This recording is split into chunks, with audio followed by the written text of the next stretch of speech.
Bien,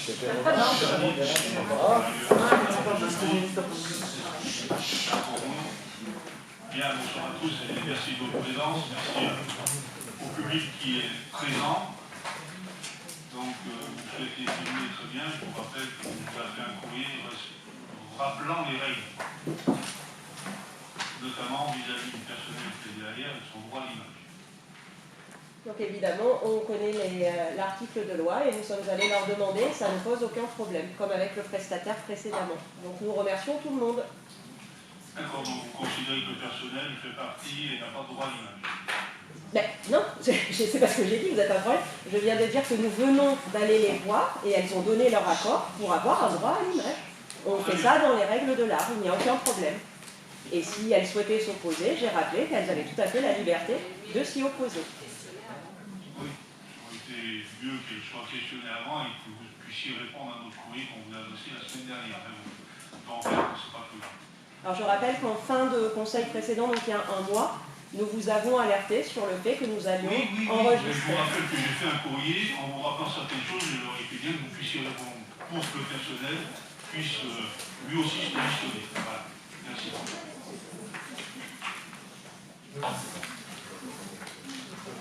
Alors, nous avons un certain nombre de pouvoirs.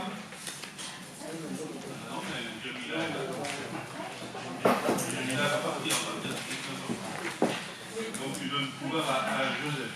Très bien.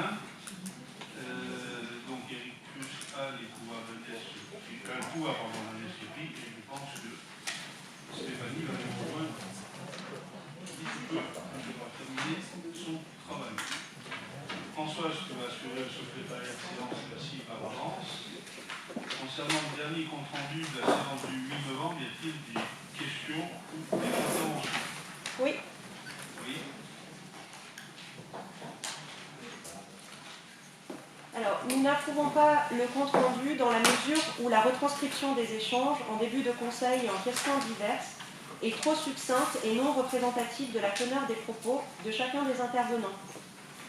Si nous nous obstinons à faire le point sur la transparence des échanges au sein de ce conseil municipal, cela concerne toujours le même objectif, que chaque Uginois et Uginoise puisse comprendre les enjeux des affaires publiques de leur commune à travers la lecture des comptes rendus des séances publiques.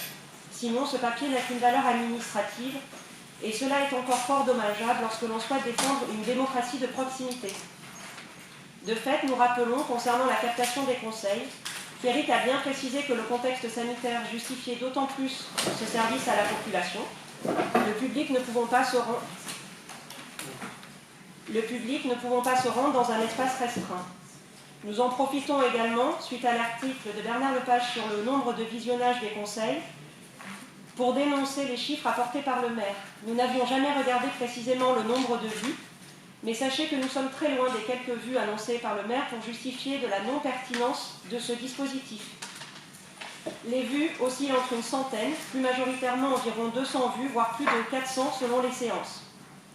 C'est porter peu de respect aux Uginois et Uginoises qui s'intéressent à la vie locale. Enfin, il est fort regrettable que dans la retranscription du compte-rendu, il ne soit pas écrit que le maire a confirmé que les séances publiques étaient enregistrées et disponibles en mairie sur rendez-vous. Communiquer sur l'accès à l'information semble être une de vos priorités. Nous déplorons l'absence d'information au public sur ce sujet-là. Aussi, nous vous prions de bien vouloir noter dans ce compte-rendu que les conseils municipaux sont accessibles en mairie. Et à partir de maintenant, également en vidéo, grâce à notre dispositif. Merci. Merci. Alors, quand on sait que la durée moyenne d'une vue est 13 minutes, c'est vrai que ça remet les chiffres juste à leur valeur. Très bien. D'autres interventions? Des oppositions, des abstentions, non? Des oppositions? Vous ne votez pas? En opposition? Opposition. 3 oppositions. Très bien.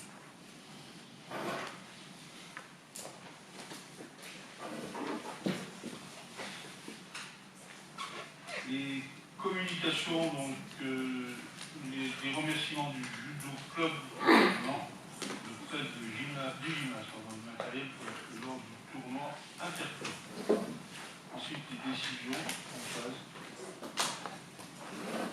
La décision numéro 40 la location du jardin neuf à la montagnette à Madame Laurent pour un loyer annuel de 49 euros.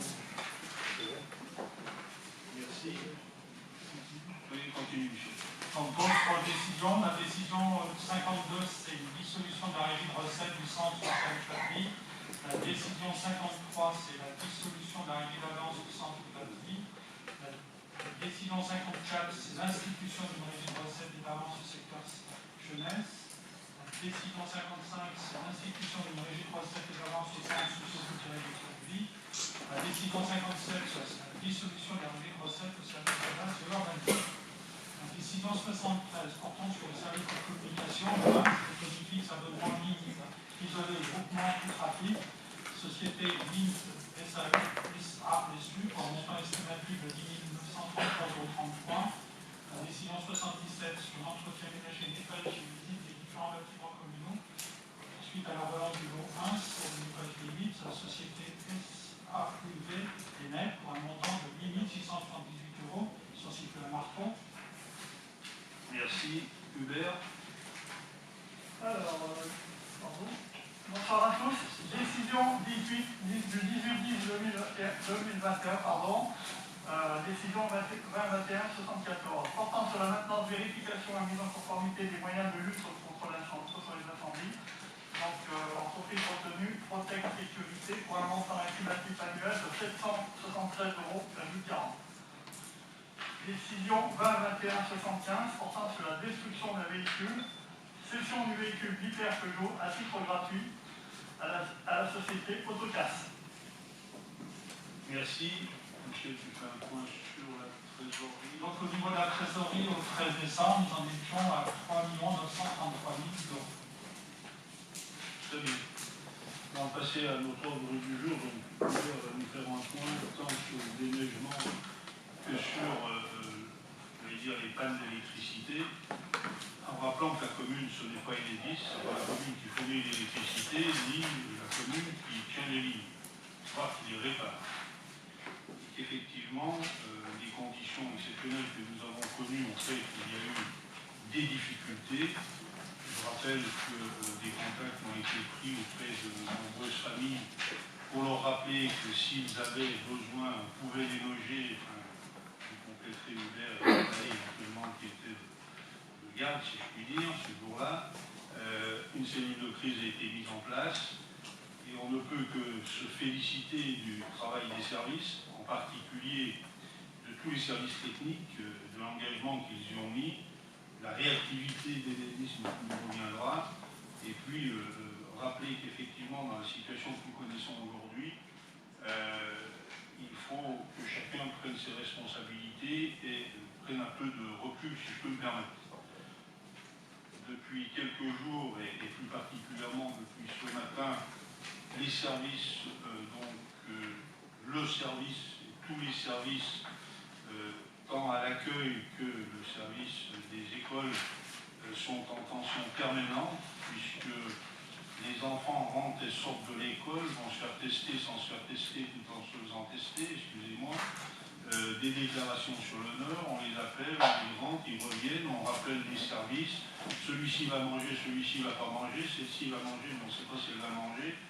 On a donc des services qui sont à flux même pas tendus, qui sont débordés par des appels complètement incohérents.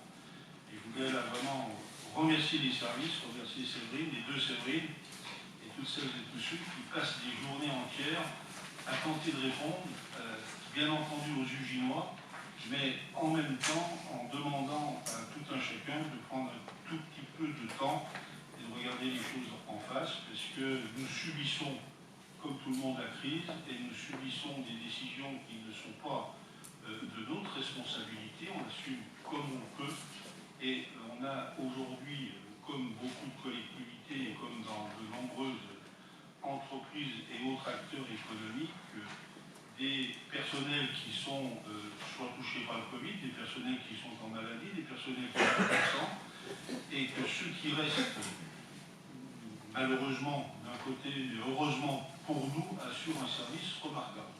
Cela va faire 2 ans, pour certains, que c'est tous les jours, ils sont soumis à un régime de ce type-là.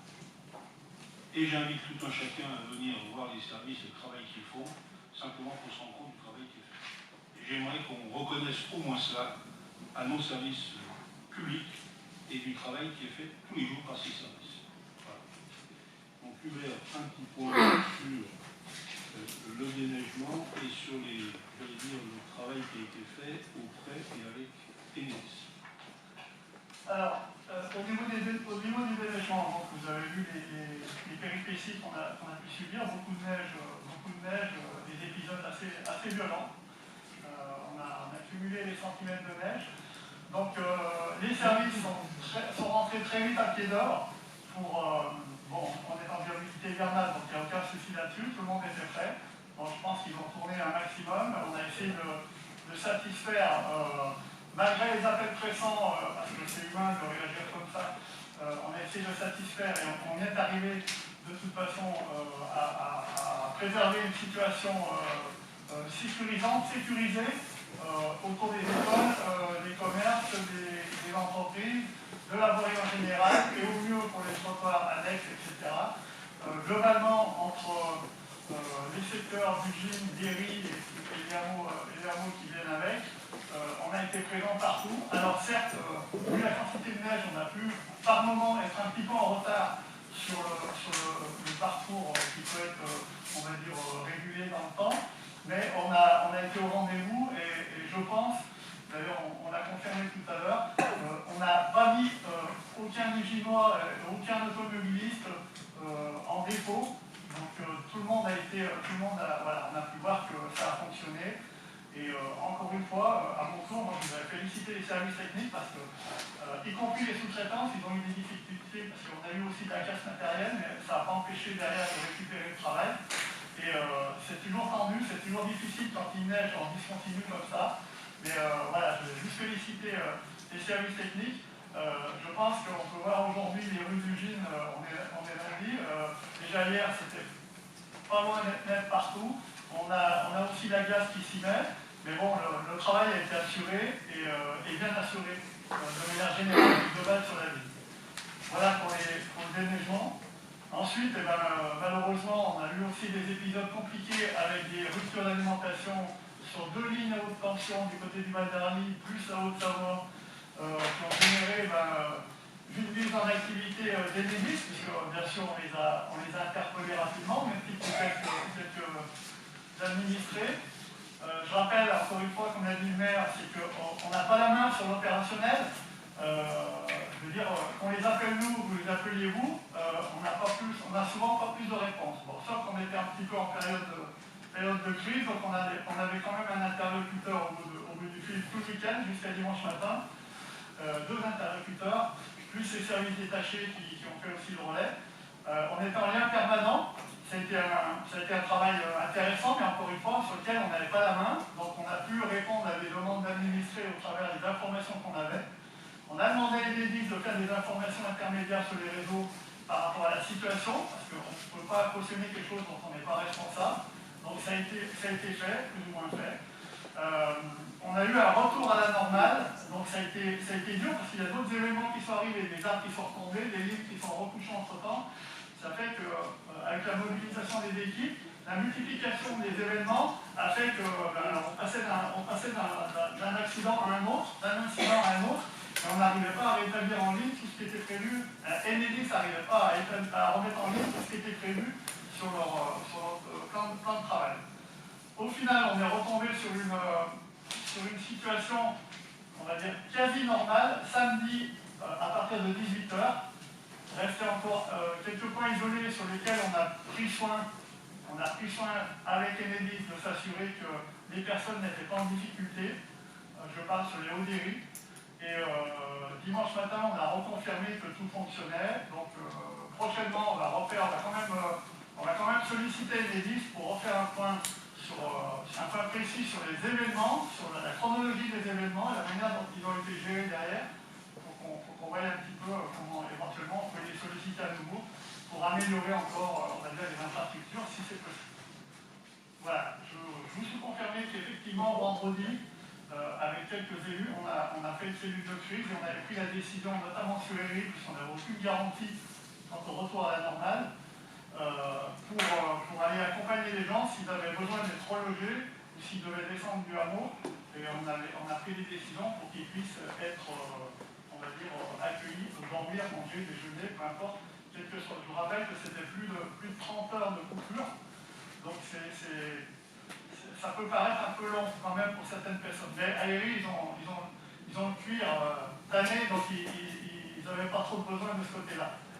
Voilà, je remercie aussi l'élu de permanence parce qu'il y a eu un bon relais, un bon fonctionnement avec l'élu de permanence, donc on a pu, malgré souvent quelques appels, toujours pas trop là, mais on y était pour rien. Mais bon, voilà, je veux juste remercier l'élu de permanence qui a bien voulu m'accompagner sur ce week-end un peu tendu.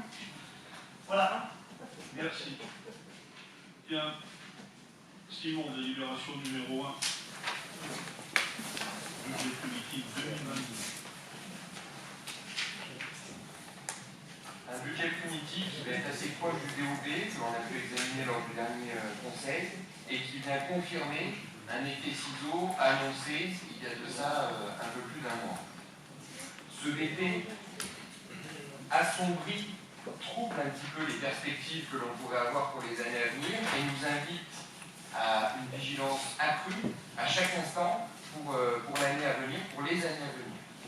Mais il est essentiel de remercier, pour commencer, l'ensemble des services pour le travail qui est déjà réalisé depuis bien longtemps, et puis les remercier aussi par avance pour tout le travail qui arrive aussi dès l'année prochaine pour essayer de faire en sorte que cet effet ciseau annoncé n'ait pas lieu en 2022. Tout cela a été vu en commission des finances, en commission de préparation. Vous avez tous eu les éléments, donc je passerai assez vite sur la présentation, en insistant quand même sur quelques points assez importants et sur lesquels il va falloir être d'autant plus vigilant. Tout d'abord, donc section de fonctionnement sur les dépenses. En 2022, charge à caractère général, 3 103 000 €. On est sur une ligne qui est en forte hausse, qui est en hausse, du moins par rapport à l'année dernière. On a plus de 3,6% d'augmentation. On est sur une ligne sur laquelle j'attire plus particulièrement votre attention, puisque c'est une ligne sur laquelle on peut jouer, où on peut avoir des leviers pour effectivement générer des économies qui vont nous permettre de ne pas nous retrouver dans des situations compliquées dans les années à venir. Ce montant pour 2022 est à entendre comme un maximum, mais plus encore, l'objectif ce sera surtout d'essayer de tenir le montant que l'on avait pu fixer en 2021 et essayer de ne pas dépasser la barre symbolique, je dirais, des 3 millions en charge à caractère général. Sur cette ligne, on retrouve tous les frais liés à l'électricité, aux assurances, tous les fluides, les carburants, les frais postaux, des choses comme ça. Charge à caractère général, une ligne qui est également en hausse. En 2022, nous serions à 4 331 070. Charge du personnel, pardon.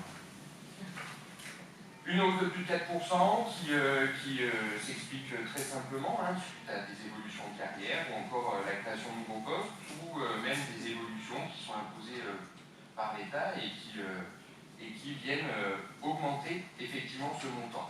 En face, on le verra plus tard en recettes, on a effectivement des refacturations, des subventions qui viennent un petit peu limiter la hausse, mais la hausse est bien présente aussi sur cette ligne. Les atténuations de produits, 150 000 €, on reste sur le même montant que l'année dernière. Cette ligne comprend uniquement le FPIC, le fonds de péréquation, donc cette ponction de l'État qui est légèrement inférieure en règle générale aux 150 000 €, mais qui a pu être limitée surtout depuis 2 ans par la prise en charge par des évolutions souhaitées par l'État, imposées par l'État. Autre charge de gestion courante, 938 950 €, une ligne où l'on retrouve principalement les subventions qui sont versées aux associations, qui ne connaissent donc pas de baisse. C'est une position et une ligne qui est tenue depuis bien des années, et puis qui connaît même une légère hausse du fait des évolutions que la carte Multipass connaît depuis cette année, avec des avantages supplémentaires pour les bénéficiaires. Et ces avantages sont redistribués, reviennent ensuite aux associations par la voie de subventions exceptionnelles. Sur les charges financières, 111 100 €, on est sur quelque chose d'assez classique, c'est le remboursement des intérêts liés aux emprunts de la commune. Des charges exceptionnelles pour 7 000 €, des dépenses imprévues pour 5 000 €. En recettes, on retrouve les ventes de produits pour 522 300 €. En baisse, effectivement, par rapport à 2021, mais il faut entendre cette ligne avec la suivante, atténuation de charges, puisqu'il y a des jeux, des petits mouvements de ligne à ligne, et effectivement, les 93 900 € que vous retrouvez sur l'atténuation de charges correspondent à des choses qui étaient précédemment dans les ventes de produits, c'est de la refacturation de frais personnels. Impôts et taxes et dotations et participations sont également deux lignes à entendre ensemble, puisqu'il y a une bascule, je dirais, de la première à la seconde. Il s'agit de la compensation de l'ancienne taxe professionnelle, environ 200 000 €, qui passe donc d'impôts et taxes en dotations et participations. Sur impôts et taxes, on est sur une ligne encore à plus de 8,4 millions, où l'on retrouve principalement les plus de 6 millions versés par l'agglomération au titre de l'attribution de compensation, ainsi que les impôts touchés perçus par la commune, et en particulier la taxe foncière. Vous pourrez noter une très légère hausse. Encore une fois, cela n'est pas dû à l'augmentation des taux, mais plutôt à l'évolution des bases. Autres produits de gestion courante, 1 578 700 €. Vous retrouvez sur cette ligne les revenus générés par la commune à travers des locations qui peuvent être faites à des entreprises ou à des commerces, mais aussi les locations d'appartements. Produits financiers, 3 100 €. Produits exceptionnels, 4 800 €. En ajoutant les opérations d'ordre en dépenses, les amortissements donc pour 800 000 € et puis en recettes, 34 500 € de travaux en régie, on arrive à dégager un delta de 2 261 948 qui sera donc pourrait être versé effectivement à la section d'investissement, et on arrive donc à un équilibre sur cette section de fonctionnement à plus de 11 708 000 €. Sur l'investissement. Sur l'investissement, en dépenses, pour commencer, emprunt et dette assimilée. Donc cette fois, il s'agit du remboursement du capital des emprunts de la commune, 865 000 €. On est à la même hauteur que l'année dernière, entendu que sur 2021, on devrait être un petit peu en deçà, puisqu'on avait anticipé le remboursement, le début de remboursement d'un prêt sur la réhabilitation d'EHPAD. Au vu des travaux, on n'a pas été obligé de solliciter cet emprunt en 2021. Ce sera le cas par contre en 2022, et donc on devrait être sur un montant en remboursement proche de 865 000 €. Viennent ensuite les trois lignes immobilisation incorporelle, corporelle et en cours, qui correspondent aux actions qui pourraient être menées donc l'année prochaine en investissement. Les immobilisations incorporelles correspondent à tout ce qui est études, maîtrise d'œuvre. Les immobilisations corporelles, bien souvent, c'est plutôt du matériel, mais aussi tout ce qui est acquisition de foncier ou de bâti. Et puis, les immobilisations en cours, les travaux. On a prévu plutôt une logique d'enveloppe sur ces trois lignes, avec 420 000 € pour les études, 2 millions sur les immobilisations corporelles et 4,5 millions en immobilisation en cours. Pour être un petit peu plus concret et précis, voici les grandes actions qui ressortent pour 2022 et qui ont pu être priorisées. Tout d'abord, en 2022, il va falloir commencer par terminer ce qui a été engagé en 2021. Il s'agit, en ce qui est des maîtrises d'œuvre, de la maîtrise d'œuvre sur la gendarmerie, l'habitation de la gendarmerie, sur l'ancienne école du chef-lieu, l'EHPAD, la cuisine centrale, les avenues de Serbie et du Docteur Chavant, ou encore la sécurisation et l'amélioration de l'entrée de ville côté d'Orgelary, donc au niveau de la RD. En travaux, les projets engagés à terminer en 2022 seront le restaurant scolaire de Fongolier, la réfection de la place du Val-d'Arly et la réhabilitation des tables. Et puis, toujours dans l'enveloppe fixée au BP, ont également été priorisés de nouveaux projets à engager. Sur les maîtrises d'œuvre et études, il pourrait s'agir d'une maîtrise d'œuvre sur la création d'un nouvel atelier relais afin de générer de nouvelles recettes.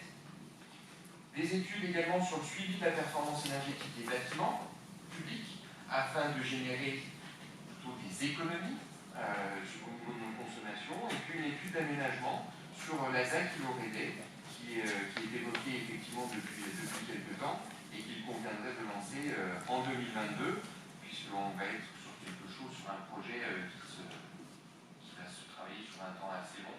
Donc autant démarrer dès 2022 les études.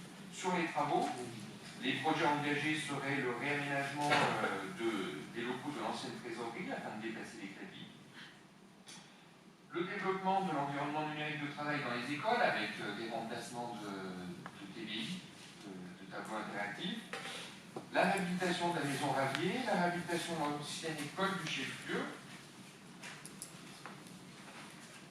le recyclage et la requalification de friches industrielles, l'aménagement de l'esplanade des Fontaines, la sécurisation et la requalification de l'avenue de Cerny, de l'avenue du Docteur Chavant et de l'avenue Félix Chopin, et enfin les travaux liés à la maîtrise d'œuvre évoqués précédemment sur l'entrée de ville des Mollines.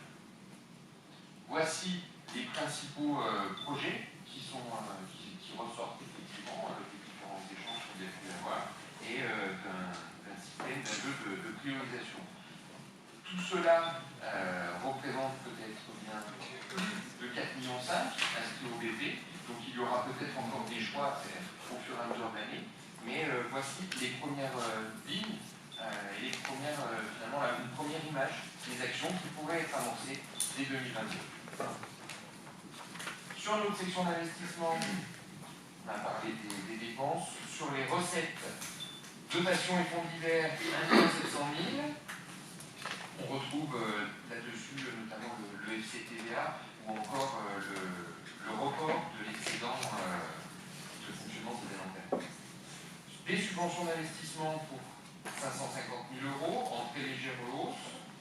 Des emprunts et dettes assimilées pour 2,5 millions, puisque effectivement, avec une enveloppe de travaux conséquente, 4,5 millions, on est sur un budget qui est ambitieux, qui est conséquent, et qui, encore une fois, traduit bien la volonté de la ville de favoriser la relance, que l'on évoque depuis déjà quelques temps, avec la pandémie, et de donner du travail aux entreprises locales en particulier. Et donc, face à ce volume de travaux, effectivement, il sera proposé d'avoir recours à l'emprunt. Sur les 2,5 millions, il est déjà entendu qu'il y aura au moins 1,5 million empruntés pour la réhabilitation des bâtiments.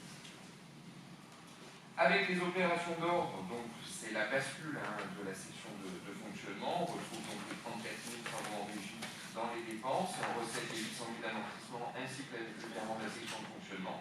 On arrive à un équilibre pour l'investissement à 7 millions